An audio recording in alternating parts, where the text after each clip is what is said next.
আমাদের আইকনদেরকে সেলিব্রেট করবো, এটা নিয়মিতভাবে চলতে থাকবে। অনেক আমার তরফ থেকে না, শিল্পীদের তরফ থেকে থ্যাংক ইউ। আমরা দ্রুতই আপনাকেও চাইবো এখানে।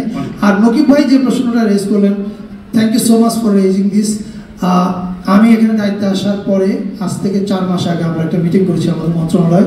সেই মিটিংয়ে শিল্পকলা একাডেমির অনেকেও ছিলেন, বাইরেও অনেকে ছিলেন, এখানেও আছে বাইরে যারা ছিলেন তারা।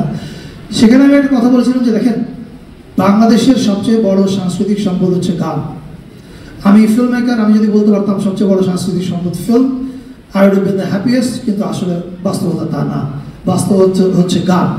এবং এই গান নানা রকমের গান। এই নগরে বসে যারা শুরু করছে তাদের গান, ওই নেত্রকোনা বসে যে শুরু করছে তার গান, কুষ্টিয়া বসে যিনি গান তৈরি করেছেন তার গান, বিচিত্র রকমের গান।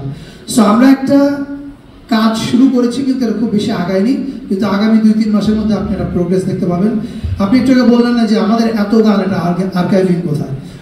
আমরা এমন একটা উদ্যোগ নিচ্ছি, সেই উদ্যোগে আমাদের নগরের গান, আধুনিক গান, মফস্বল শহরের গান, কুষ্টিয়ার গান, 200 বছর আগে যিনি লিখেছেন তার গান, আবার 18 বছর বয়সে এখন যে ছেলেটা ছাকা খেয়ে গান লিখছে তার গান, এদের প্রত্যেকের গান আমরা আর্কাইভিং, মানে নট জাস্ট আর্কাইভিং। আর্কাইভিংটা হবে এরকমভাবে যে এটা একটা টেলিভিশন অনুষ্ঠানের মধ্যে দিয়ে যাবে, এবং এই টেলিভিশন অনুষ্ঠানের পরে এটা একটা ইউটিউব চ্যানেল হবে, এবং ওই ইউটিউব চ্যানেলটা হবে হচ্ছে মিউজিক্যালি ফ্রম বাংলাদেশ। এবং আপনি যে কেউ বাইরে থেকে সার্চ করলে, যেন বাংলাদেশ সার্চ করলে প্রথমে মিউজিকটা আসে, এবং এখান থেকে যত টাকা আসবে এই সমস্ত টাকা ওই শিল্পীরাই পাবেন সিএমওর মাধ্যমে। এটাও আমাদের আলোচনা হয়েছে।